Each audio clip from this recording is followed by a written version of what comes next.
Uncertainty, complexity, these are the two words that is defining the current world.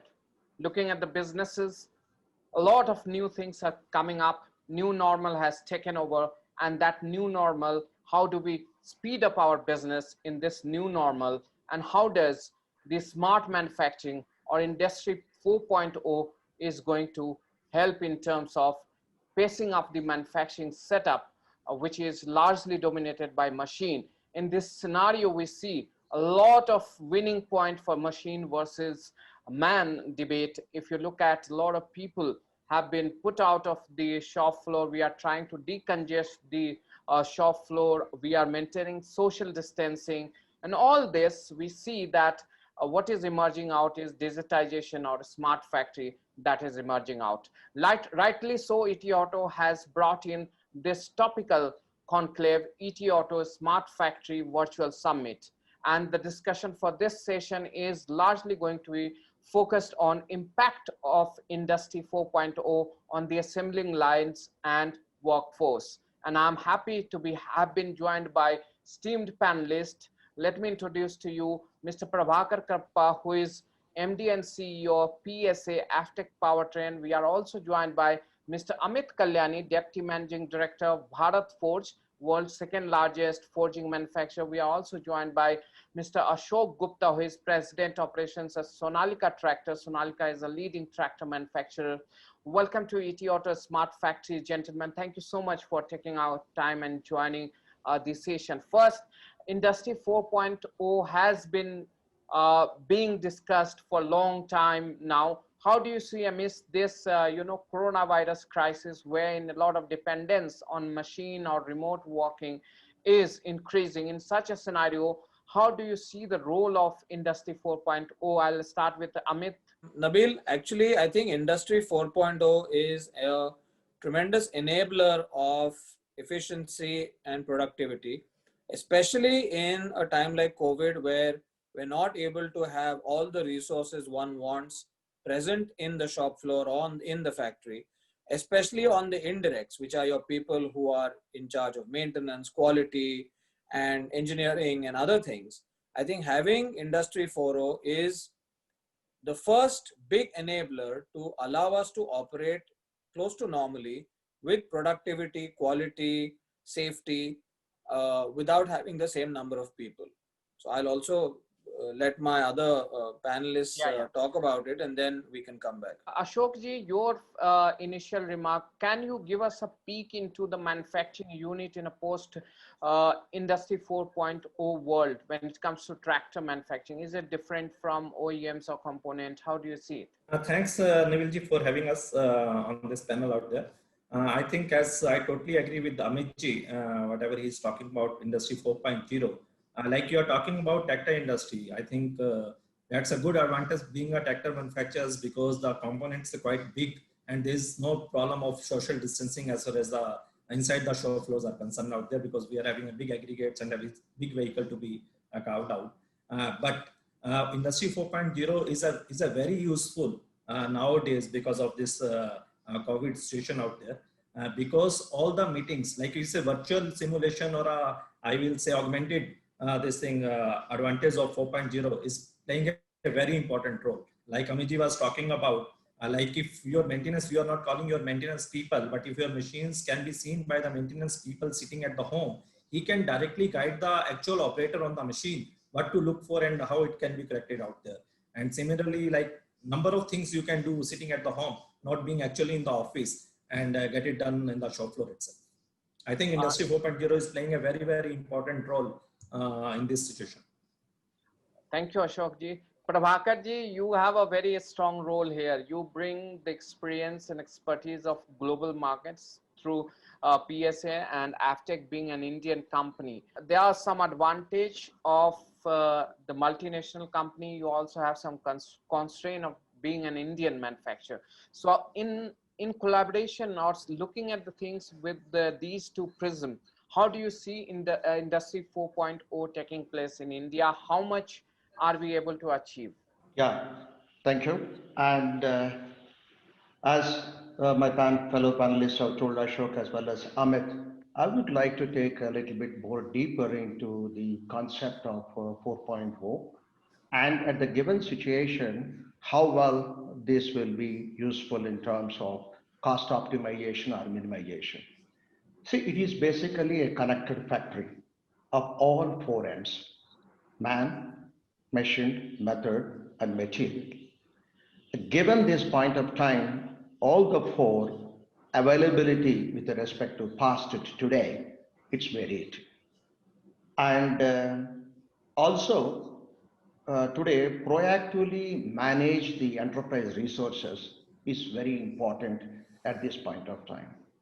There are some technologies, there are some tools under manufacturing 4.0 are going to improve the operational efficiency, also going to improve the asset availability for the organization, and having a complete knowledge about material availability and manpower availability along with the skill set.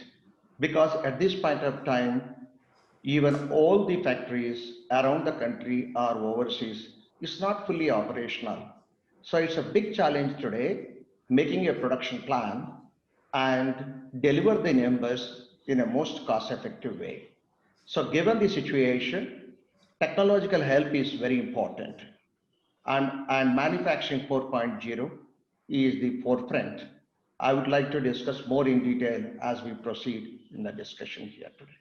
Amit, I'll come to you. Looking at the current scenario, which just Mr. Karappa mentioned, that there's a lot of inconsistency in terms of demand. You are not aware what kind of demand is going to be next month, what is the current at hand. In such a scenario, do you think automation, high level of automation, which is part of Industry 4.0, the need for such changes has even become acute, and you guys are thinking to rapidly adopt to it? Do you think had we adopted higher level of automation or more share of Industry 4.0, we would have been in a better situation to manage this kind of VUCA situation that we are into right now? It's a great question. First of all, I don't think anybody has ever seen the kind of VUCA that we are seeing now.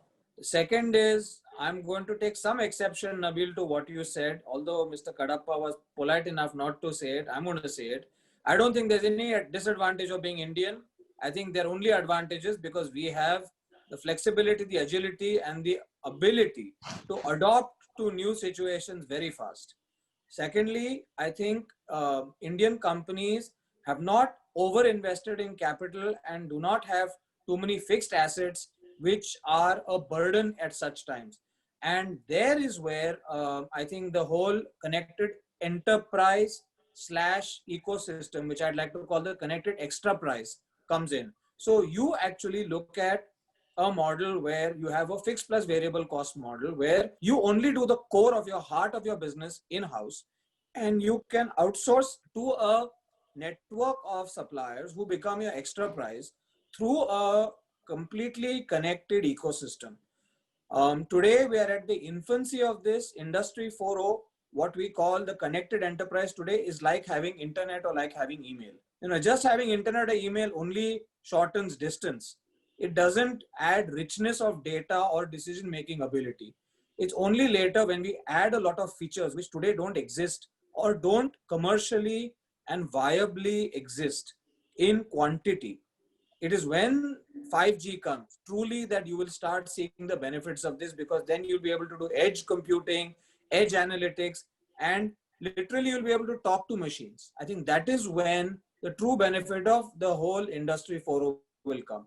Today we're talking about building the foundation, and the foundation has to be built very strong, which means, as Mr. Kadapa mentioned and as Guptaji mentioned, it's about having people who understand how to work digitally, about digitizing your workplace and every process.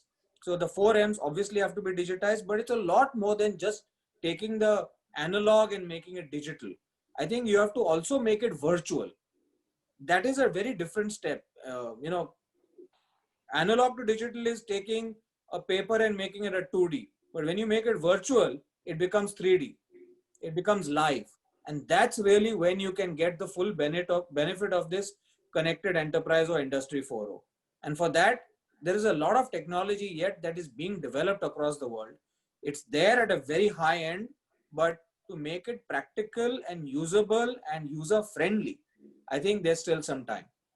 I agree with you partially, Amit, that India has been able to adapt to the changes, and one of the fastest market or economy, you can say, that has, you know, overcome a lot of, you know, inconsistency or challenges that we have faced. But at the same time, if you talk about India as a manufacturing base, the biggest prowess that we had was of manpower.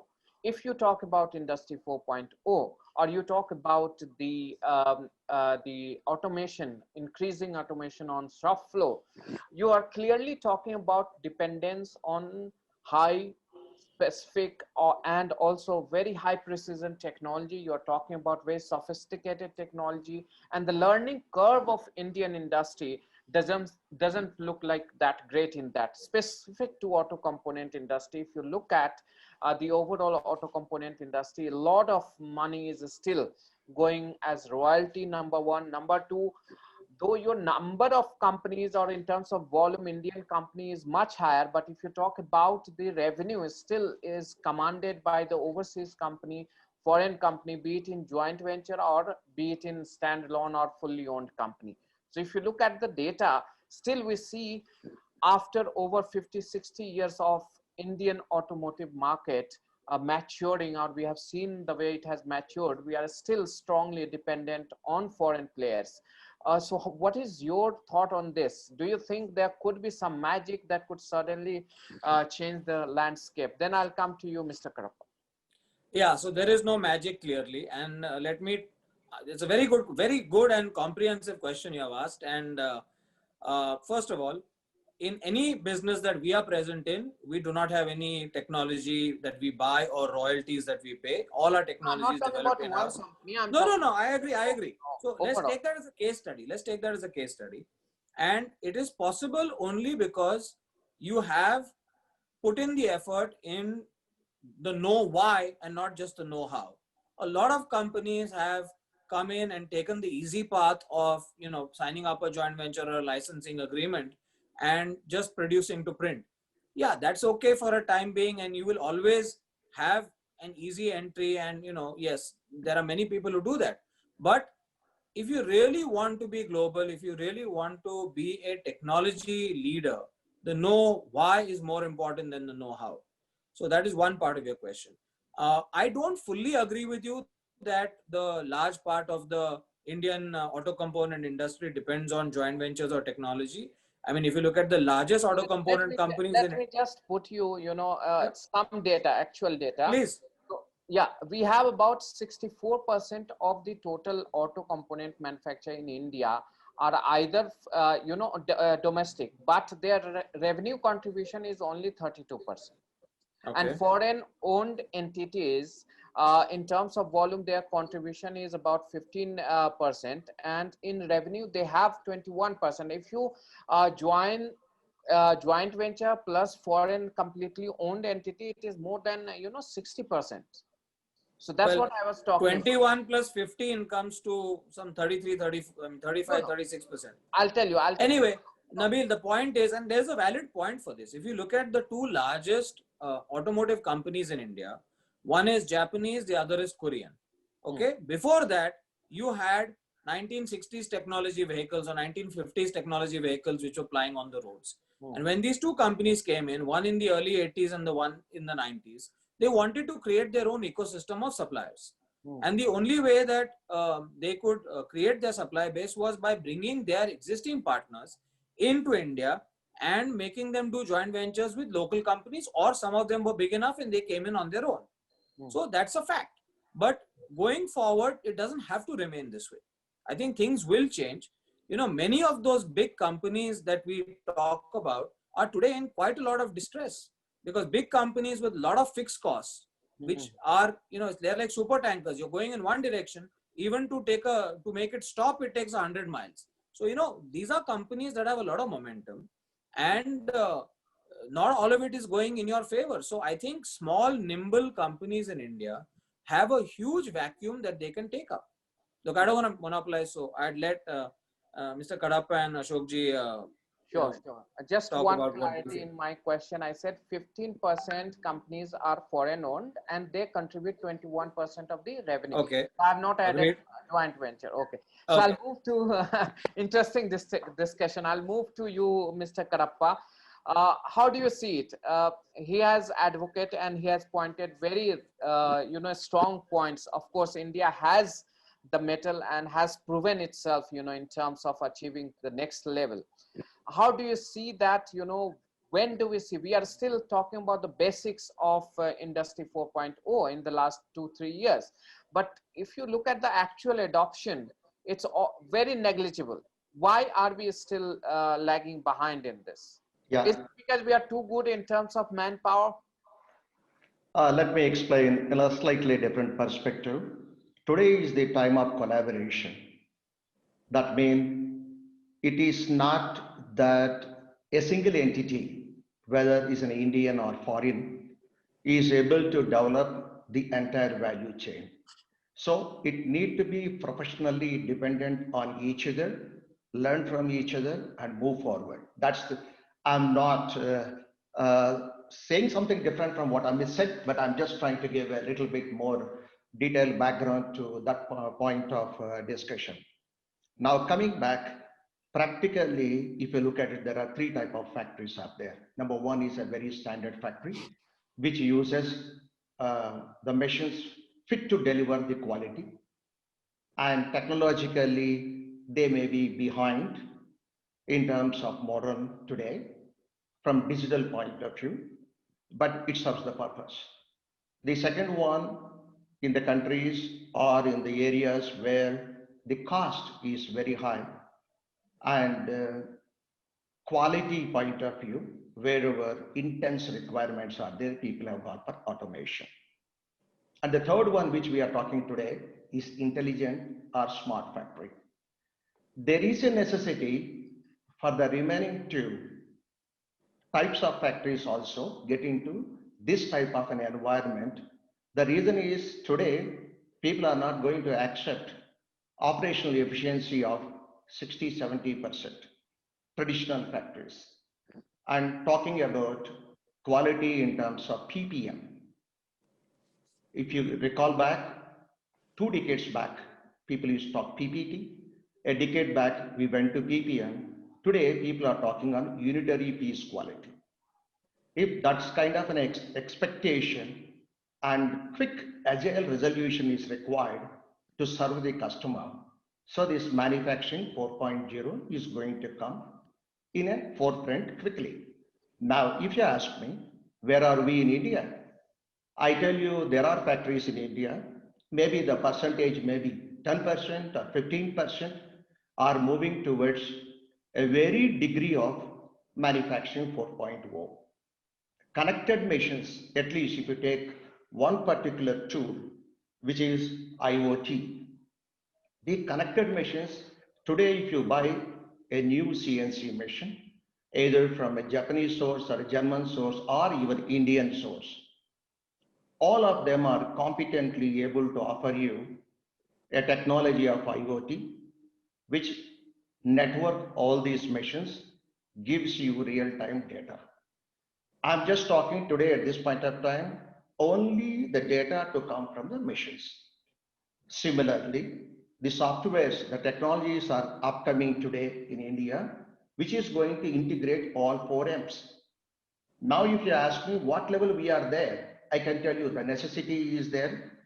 COVID has reinforced the necessity. Otherwise, the necessity is there even in the last 1 year. So people have started using it.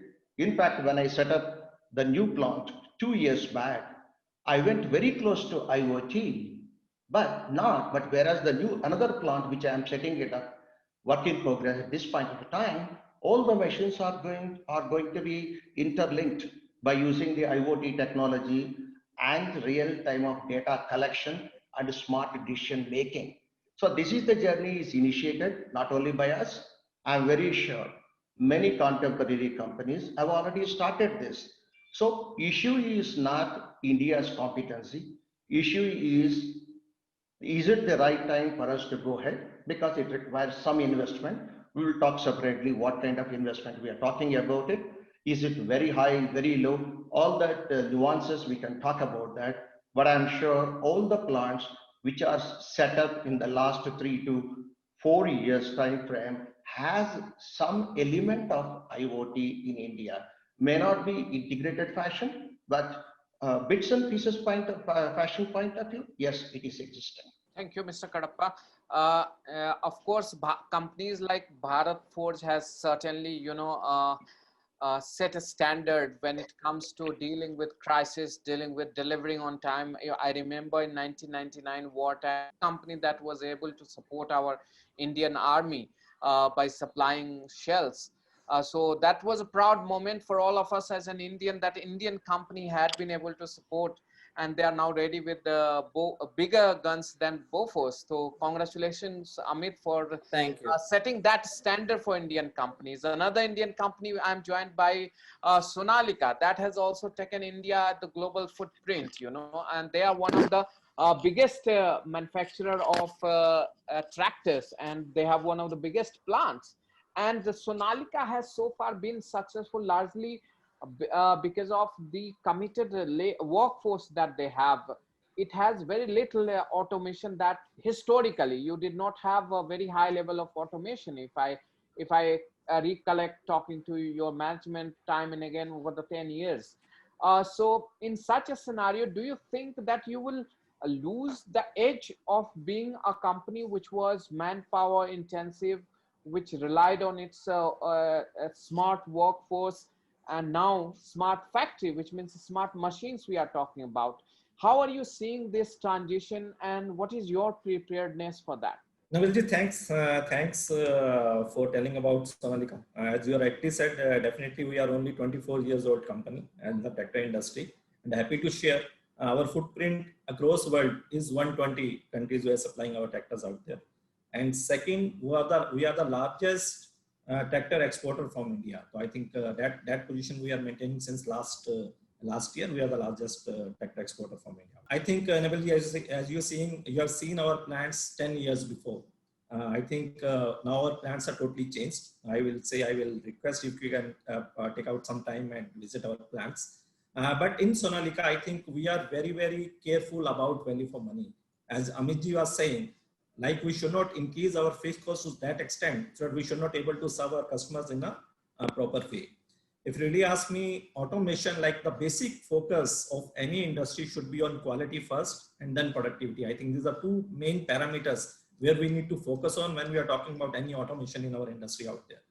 Like for any critical activity where the safety of the persons are very important, where the quality consistency is very important, we are going for automation like Industry 4.0 and other things.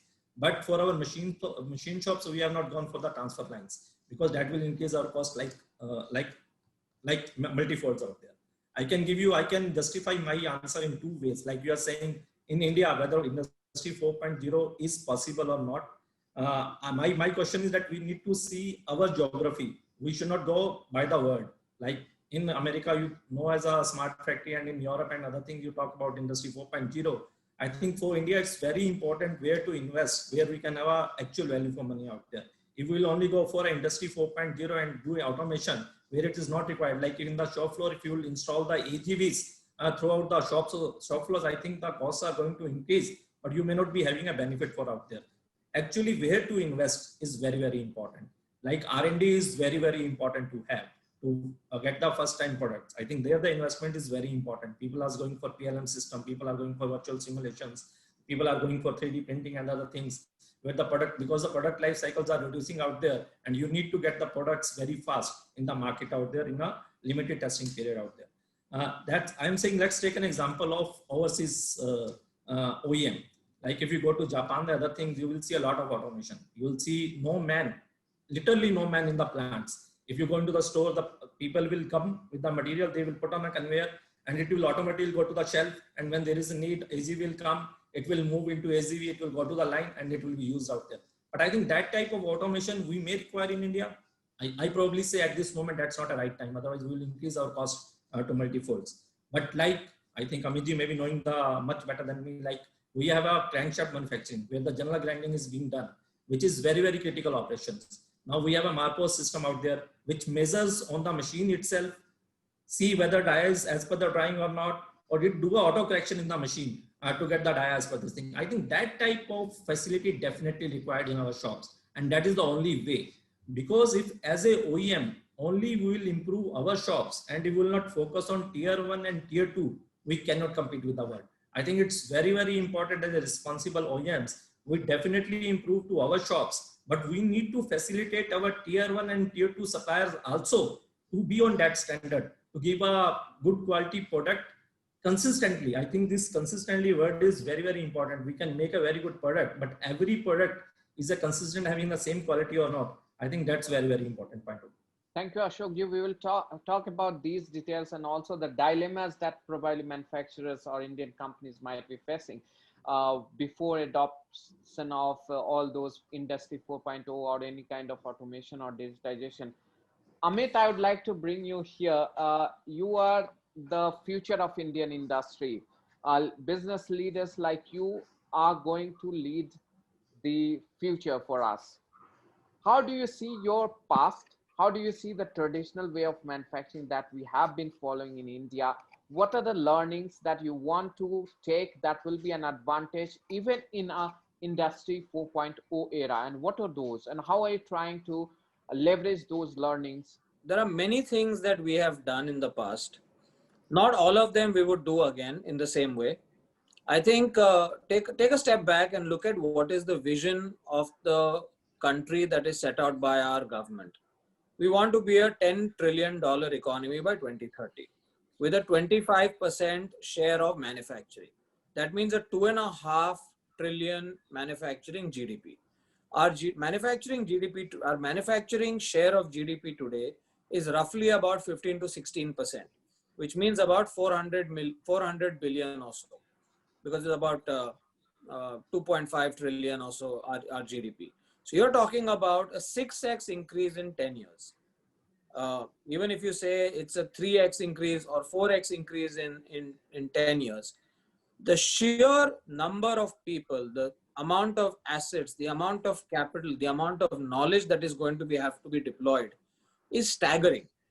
What we have done in 70 years, we are going to have to literally do that every 2 years for the next 10 years. I mean, it's not a joke. So please put that into context. If we want to effectively do this, and this is the time to do it because of multiple reasons. One is the whole world has realized their overdependence on one geography. And many companies are pulling out of there and diversifying their risk away from there. Most companies from Europe, US, even the Far East, such as Japan, Taiwan, Korea, have realized that doing business in India is a profitable business. It is a good opportunity, not just because it's a large market, but because you can also manufacture and export from India certain kind of products very effectively and successfully. Thirdly, the infrastructure in India is improving. 10 years ago, if you wanted to build a new plant somewhere, you would do it in 5-6 metros. It would be the NCR area. You would have maybe Pithampur, Bhopal, whatever. You'd have, Bangalore, Chennai, Pune, Bombay, Nasik. That's about it. There are, of course, clusters such as where Gupta ji is in Punjab and in Haryana, which are little unique, but they are not ubiquitous. You don't see companies from all over the world lining up to go there. Today, I'm very confident that 2 years from now, you will see companies going into the hinterland for simple reason that it is far cheaper. Today, we are importing labor into our cities from 500, 600, 700 kilometers or 1,000 kilometers away. You're congesting our cities. It's high cost of living, poor quality of life. And then the overhead of transporting people, the waste of time, the waste of money, resources is tremendous. Same thing, if we could build plants, say 500 kilometers away from Pune, and you have a direct to indirect ratio of 1:10, which means you have mainly direct workers with a very lean indirect staff, and you using Industry 4.0, the connected factory, Industry 4.0, and the smart smart enterprise, you manage the indirect side and the knowledge side through a hub and spoke model, I think you will be able to start off these businesses faster. Today, one of the problems we have is how do we get white collar management and technical experts to go and live in these areas? That's a big issue. I mean, I know Gupta ji, you must be facing this a lot. That's why you guys have a headquarters and a technical center in Delhi, because it's very difficult to get people out in, places outside the metros. I think this can also be a big accelerant for industrializing the hinterland and thereby lowering manufacturing and transaction costs. So if you look at the opportunity, you look at the technology, you look at the infrastructure, the coming together of all these can be a major inflection point of creating a new industrial revolution in India. And the one problem we face in India is this whole federated model. The policies are all made by the central government. They put in Make in India. All these are great policies. Skill India, Make in India. But the problem is we don't build plants in India. We build plants in Punjab, in Maharashtra, in Karnataka, in Gujarat, in Uttar Pradesh, or other states. Now the states have to get aligned to what the center is trying to do and what is happening around the world in order to pull investment. So you need single window policies, you need training and skilling centers, you need decent infrastructure, you need quality of life for people working there, and then you will see a mass eruption or explosion of manufacturing in these areas. I mean, there is enough global demand for manufacturing from India. I think there is enough investors, there are enough entrepreneurs willing to do it, but I think we need to connect the missing links. That's what's needed. Very good point. Missing links, and we need to, expand the industrial base, and that is going to happen. That's a good news coming out from Amit. Let's hope it happens. Prabhakar ji, I would like to bring you in. What's your comment on this? What just been explained by Amit? Yeah, I do agree with most of it what Amit said, because the industries need to spread all over the country. There are advantages are there. We're able to provide employment on the rural background. Very smart people are coming up today with the digital technology is accessible to most part of the India. They're as good as city dwellers. So coming on to using the technologies like 4.0 are really going to improve efficiencies wherever you set up the plant. Earlier, the biggest problem why the plants are not being set up in the remote areas are availability of skilled manpower. And second thing is logistics issues and the time taken. In that front, there are good movement is taking place at this point of time. For example, I know about Hosur, my plant is in Hosur, and 25 years back, the kind of issues Hosur used to make in terms of connectivity and availability of the skilled manpower, today it's a past. So whether we talk about the blue collar or we talk about the white collar, because the ecosystem, not only the number of companies which come up, also education institutions are coming up. We are taking advantage of Bangalore city. We also take advantage of Chennai, and however we are close to Bangalore. So I go by what Amit said, even Hosur, even go interiors of any one of the state. Today, it is not going to impact like in the past what it could be. That's my view. Mr. Kadapa, I just like your additional comment on if you compare current level of industry 4.0 adoption in Europe, PSA's European plant versus India, or any European plants and Indian plants. I'll not go specific to your company. What is the current gap, if you could give us a sense? Yeah. See, when you talk about automation, I'll start with automation one step backward. There's a huge difference between a European plant versus Indian plant because of the cost of labor and many other factors associated with it. But if you talk about industry or manufacturing 4.0 is concerned, the gap should not be much because this is for quality improvement, this is for operational cost reduction, and this is for agility. But since they're already ahead us in terms of automated systems, it becomes easier for them to implement 4.0. But the technologies have come today with a little bit of hardware adding up onto a conventional machine and putting on additional sensors, we are able to get the data for a good decision making, timely decision making. Whether you make a product, an engine or a gearbox in Europe or in India cannot have two different qualities.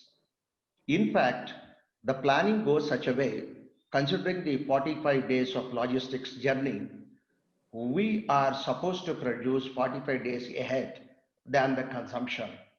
So it's very relevant for us to produce the highest quality because one small incident took place in a car plant in Germany or in Spain or in France, we have no leverage today because of the distance and and correcting that. That's why the use of technologies are so important. I'll just give you an example. Earlier times, we used to hear from the technician in Europe, what is the problem with my engine or a gearbox? Today, the glasses have come. It could be any one of the makers. Okay. These glasses are even connected with 4G. 5G is much more advanced level. We are able to see the pain point of a customer from the product what I supply. We do it day in, day out with whatever we supply from India. If any problem comes after 3 months, after 6 months, or immediately upon the delivery, when it comes to a dealership, we are able to witness it without that part being transported in India. My, Thereby, we are able to solve problems quickly. my question, when do you see that where Europe is right now or Japan is where, when do you see India reaching to that level when it comes to Industry 4.0? The definition would vary. Quick answer to you. The definition and the requirements in Japan and India is different to our financial capability because if you talk about the capex, our cost of capital is much higher than them. So our ability to invest heavily is also a question. But considering from the requirement standpoint of view for bringing the efficiency, I would say 3 to 5 years time in automotive industries, you would see most part of 4.0 implementation. You don't need to implement all the 9 tools. That may be very clear. We may use 3 tools or 5 tools. It all depends upon the need.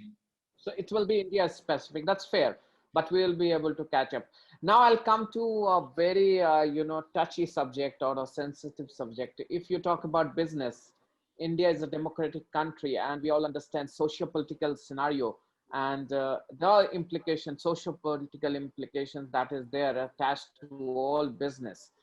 And when we talk about India, jobs become a very big, quotient for any government who is trying to come into power or any political party coming into power. So providing job is a big task for the industry, and there is a pressure on industry also.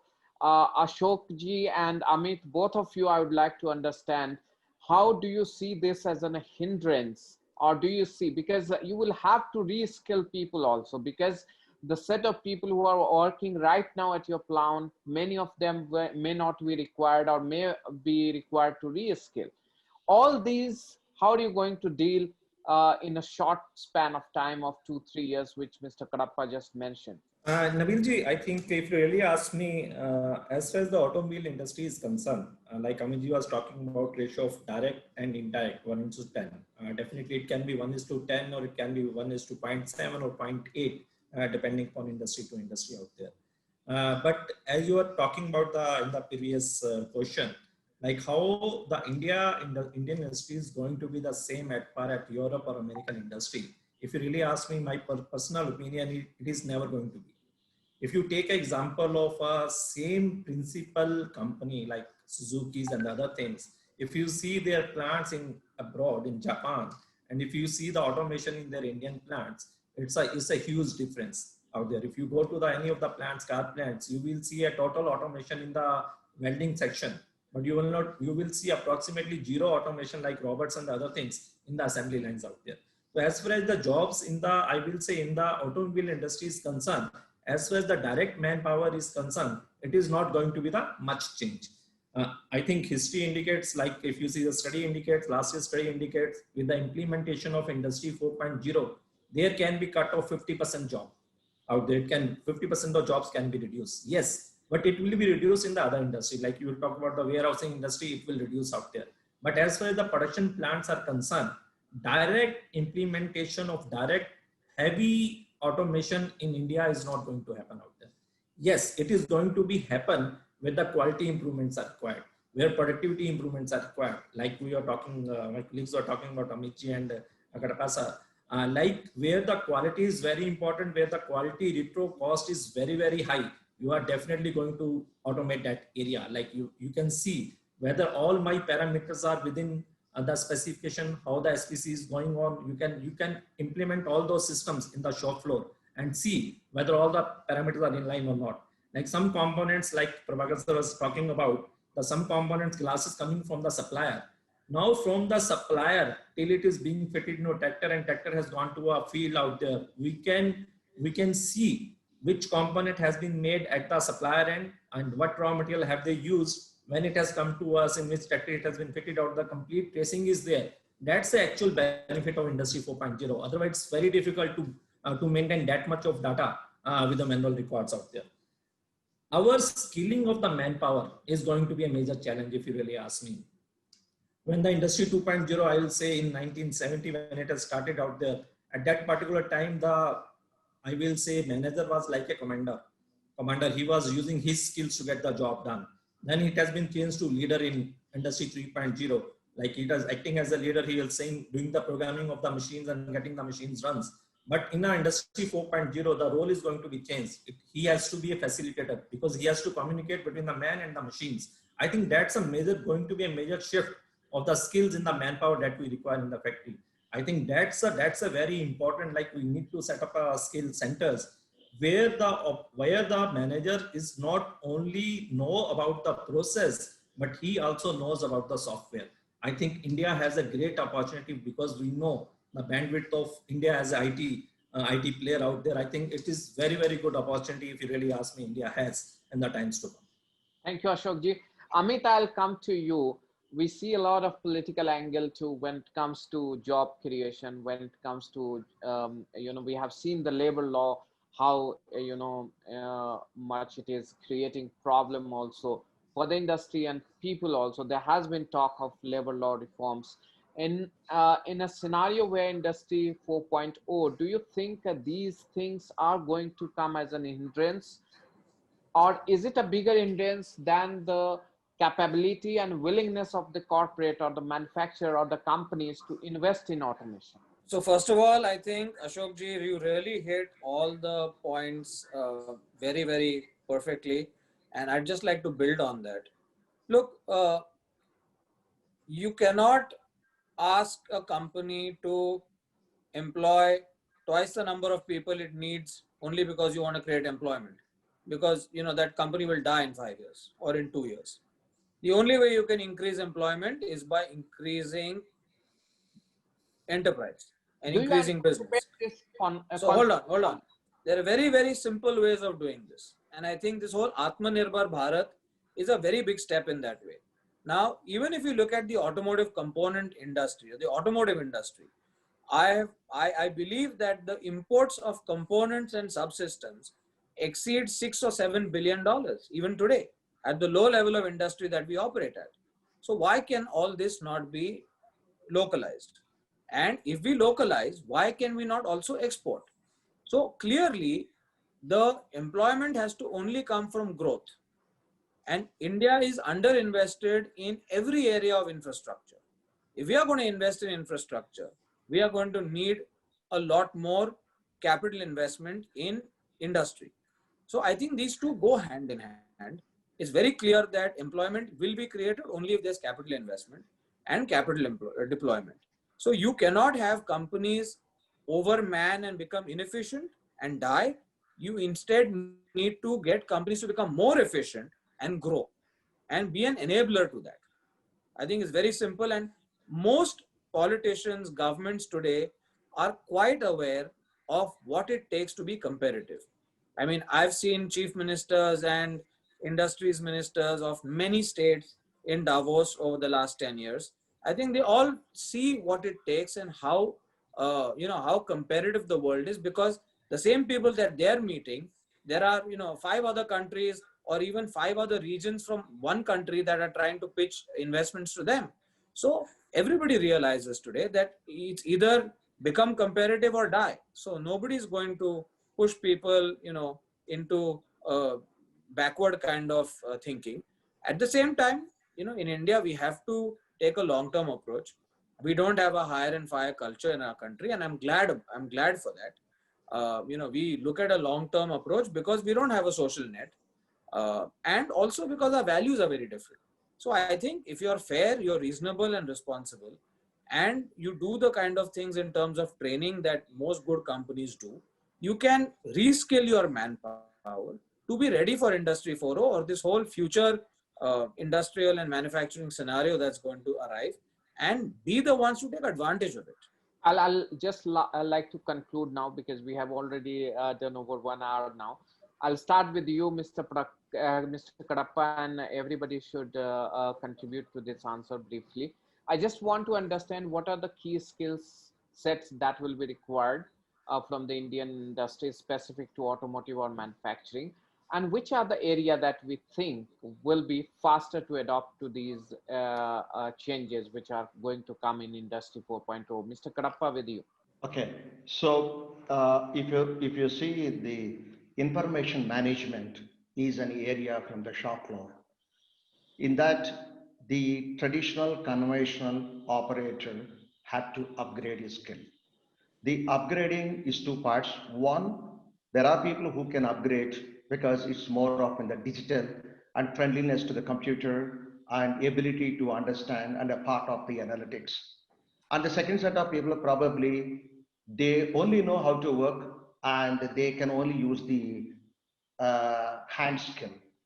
So there will be retraining to be done and there will be some issues do come. The people who are able to catch up would able to catch up very quickly and able to implement 4.0. Second, also requires a newly skilled workforce from the campuses.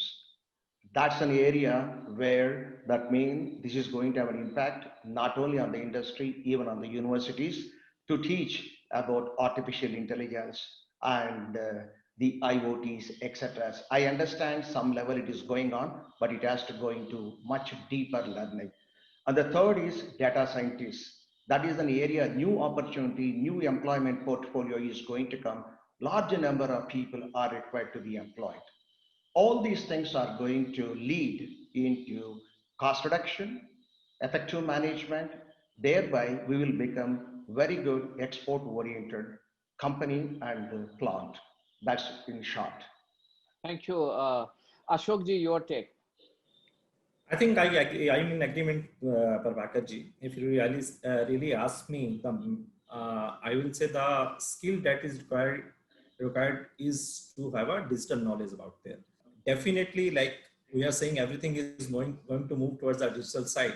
Cyber security is going to be the main thing. I think that's as in India, we have to do a lot of work as far as the cyber security is concerned. Otherwise, the whole plants can come to a standstill, even with the one spam emails or one security breach out there. I think that the area, like as Prabhakar is saying about the IoTs, like the artificial intelligence, big data analytics, but cyber security is also a very, very important part that is going to be there in the coming months or years out there.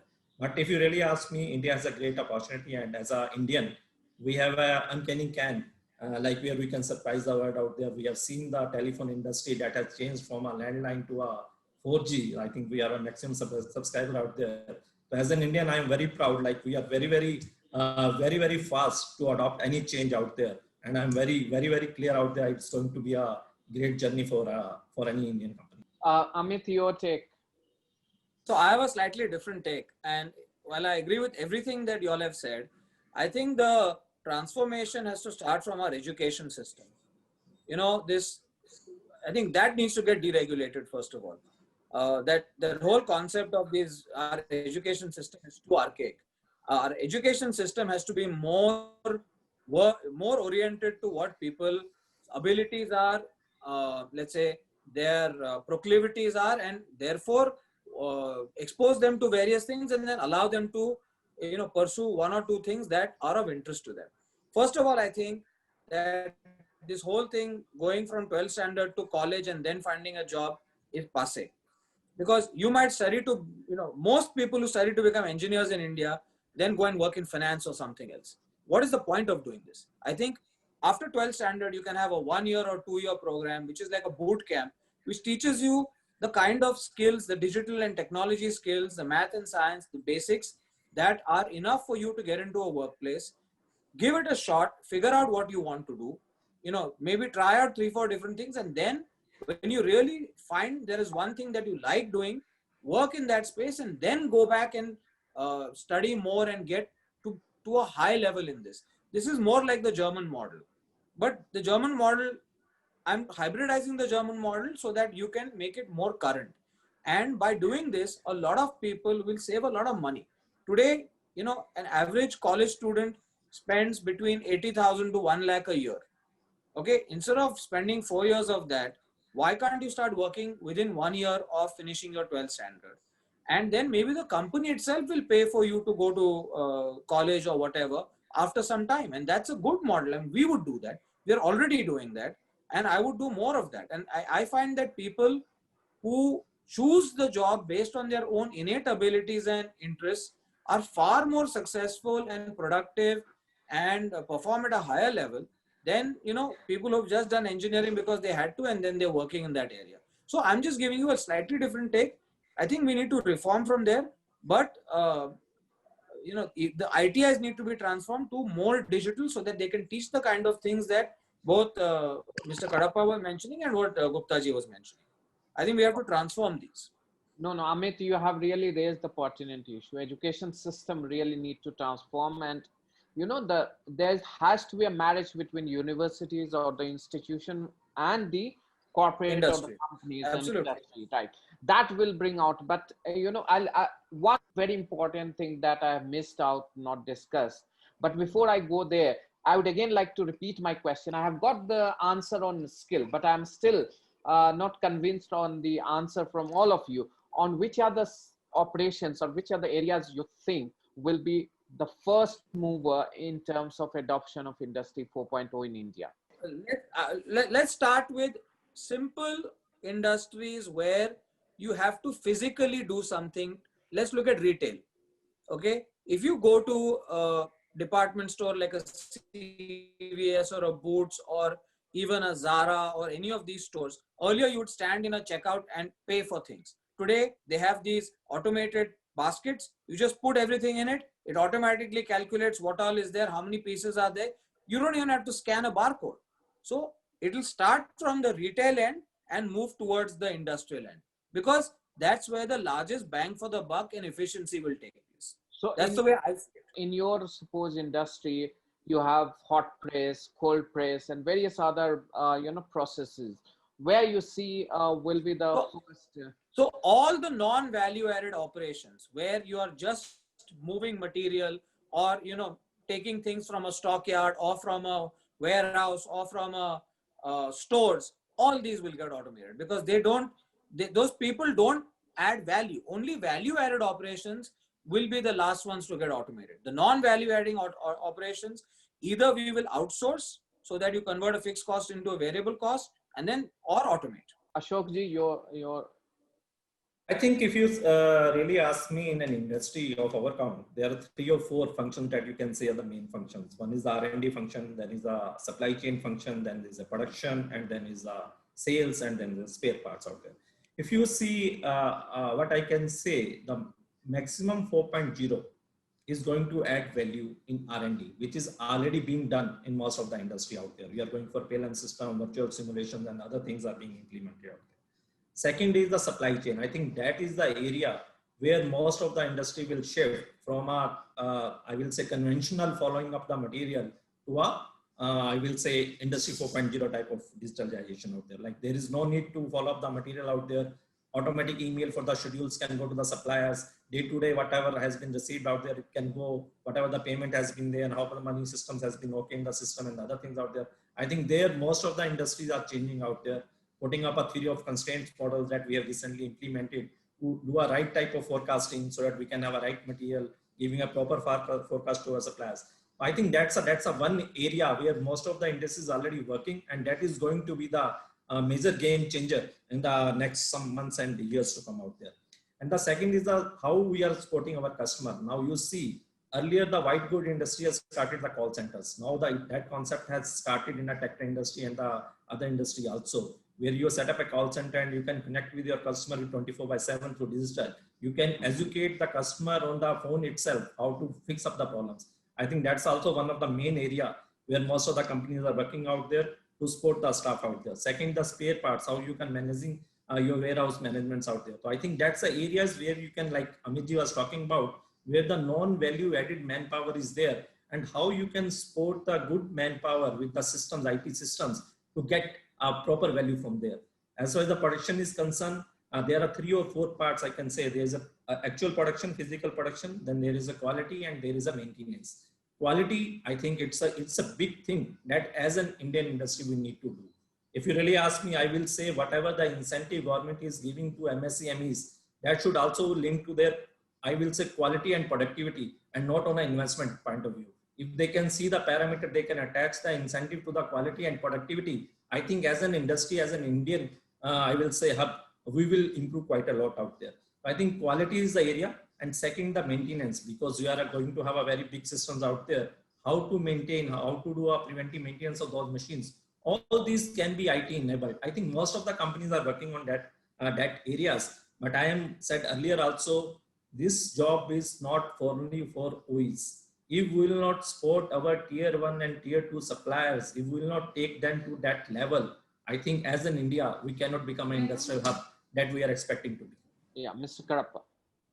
Yeah, I would like to say the digital journey and manufacturing 4.0, I will put them in one bracket for a crisp discussion. I would feel the big change is going to come in the dealership and the service. The customer facing activity is going to change completely as you move forward. Second, the logistics and supply chain is a big ticket area where the huge improvement is required using the digital technology. Some of the manufacturing 4.0 are also equally applicable to the two areas. And the third one is operations. These three areas I see paramount importance at this point of a time to bring a sea change, thereby customer would see the benefit of it. What I understand that the automation is clearly going to be adopted largely because of the efficiency and the quality that we want to improve. But we are talking about still in a very marginal role of automation. We are talking about supply chain, we are talking about services and all that. Why are we not talking about the core manufacturing process being converted into automation, or digital manufacturing or smart manufacturing? That's the core we are talking about, where we have a large number of robots employed and all that. Do we not have appetite to invest into that? Are our margins not that great, or do we not have enough big companies? Of course we know that our huge companies are still MSMEs, we tier 2 tier 3 suppliers. So are these the constraint, or is there something beyond that we cannot see? Let me just try and, Mr. Kadapa, let me just try and address this. So we have a lot of automation in our plant. So all our manufacturing lines are automated. However, the lines which produce at high volume and high scale are all automated. But those which have high variety is very difficult to automate, because you have to keep changing setups between one and the other. And if you have automation, it actually can slow down that. So you have to choose between automation and flexibility in many cases. But however, it is possible that in the future with AI and things like that, you may have smart robotics, which may reduce all this and make it much more possible. And I think you also need scale at some level and throughput to be able to do this. So we are seeing a lot more use of automation in replacing just pure manual work, and where it makes sense. What percentage of the total automotive industry you see that have the appetite in terms of having reasonable level of automation that you think, right? I don't want to hazard a guess. I think that's, it really depends on person to person and company to company.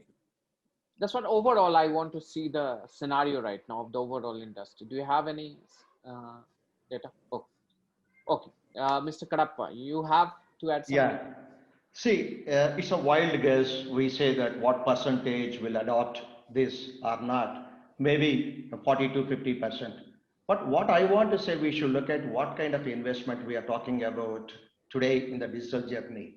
For example, if the company or a plant is in a very basic shape, maybe one may have to go even to the tune of 10% of asset value. They may have to invest in digital journey. So they have to do the cost benefit analysis.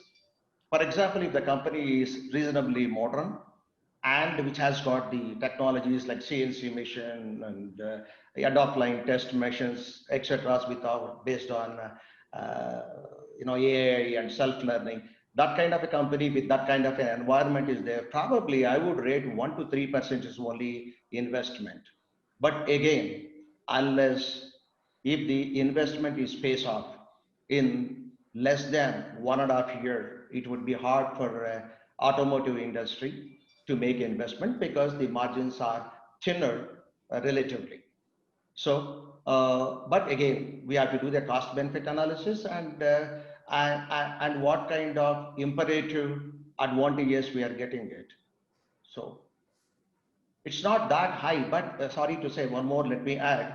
There are several models are available like CapEx and OpEx models also. Do not get carried away by that, 10% of asset value we have to invest. There are various commercial models are available today which can take an advantage of it, convert every fixed cost into variable cost through an OpEx model.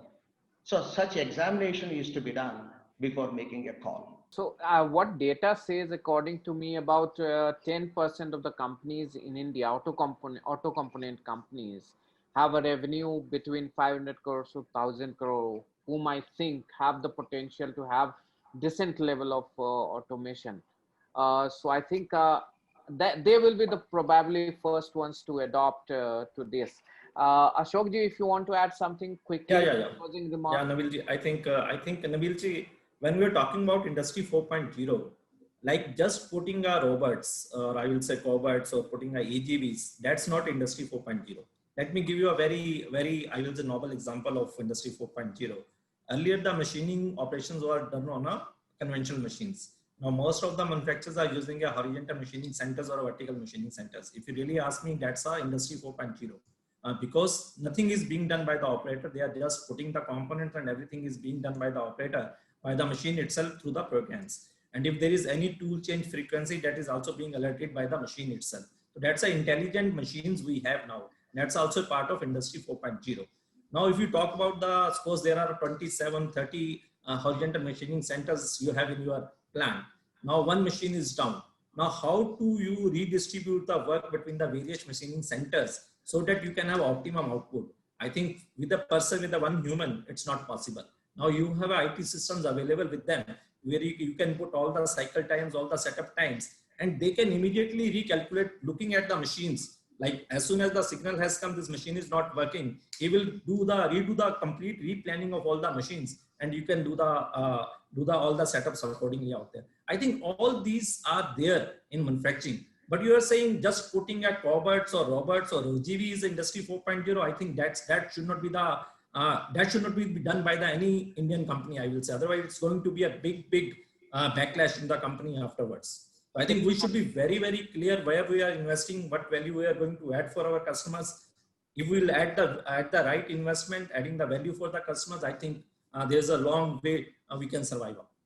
Thank you so much. That's a valid point you have raised. So it has to be a combination of multiple things that will usher us to the Industry 4.0. Thank you so much, everyone, for such a lively and enriching discussion that we had today. I'm sure the viewers who have seen it and those who are going back to their boardroom and taking some decisions on adoption of Industry 4.0 have a lot to learn from this. Thank you so much. Due to short of time, we'll have to conclude this panel discussions here. but our esteemed panelists are going to be available and they will be answering your question in the chat box session. Stay tuned to ET Auto Smart Factory. We have another session, another exciting session coming up next. Stay tuned. Thank you so much once again for joining ET Auto Smart Factory.